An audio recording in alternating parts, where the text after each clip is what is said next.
moved from England in the middle of the night under mysterious circumstances. I never got to say goodbye to my friends. You know, I got woken up at 4 o'clock in the morning, and next thing I know, we're going to the airport, jump on a plane, and I'm in Italy, and I didn't know one word of Italian, didn't know how to speak Italian, and I'm slapped into this classroom where the scholastic system is completely different, where teachers are allowed to hit you, and it was just a really tough experience. I have a brother and a sister, and everybody sort of grew up in their own way just because of the situation, because, you know, both of my parents were alcoholics and abusive.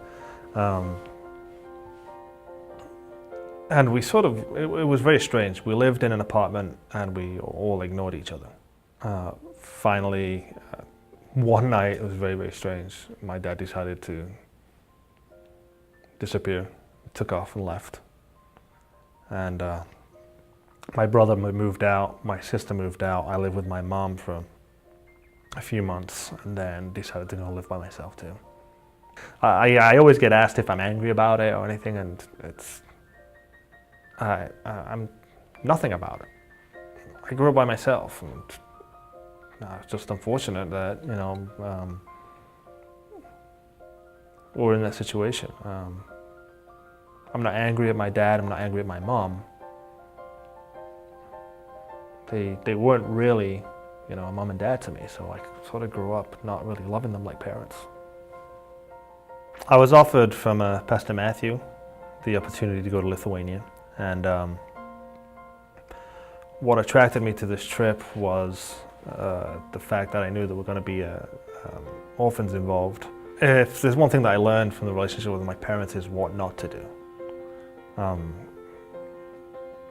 So when I went to Lithuania, I saw a lot of kids whose parents had made that same mistake.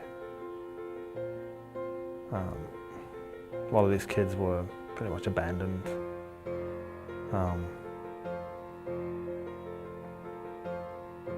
So I sort of connected with that. One of the things that struck me about the kids is that they seemed very happy. Most of them were always smiling. You know, you would give them just a little bit of time. You know, if you gave them attention, they'd be gleaming. They starve for attention, and when you give it to them, they are in the happiest place on earth. So the thing that struck me is that it took very little to make them happy. You just needed to be there for them.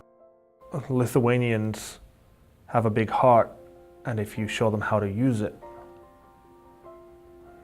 they give their 100%. They just need guidance, first of all, and a space to be able to do that. There's nothing available, or at least for what I saw in Lithuania, for, you know, the kids to hang out.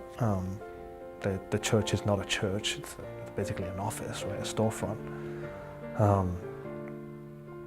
And I think if they had a bigger space, if they had the facilities to be able to offer more outreach to the community, then the community would pour in and help each other. No, Lithuania is a beautiful country. It's, you know, beautiful people there, but there's a great need, and I guess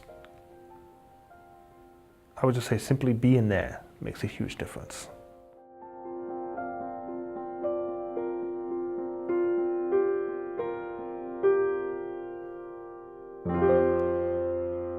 I'm Andrew, and the United Methodist Church of Geneva let me be there.